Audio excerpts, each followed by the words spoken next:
onda opet na to, no.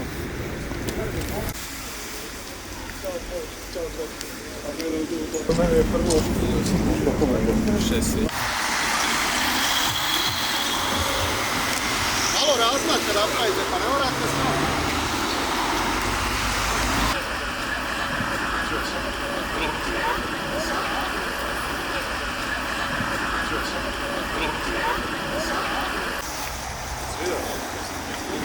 Znači milimetar.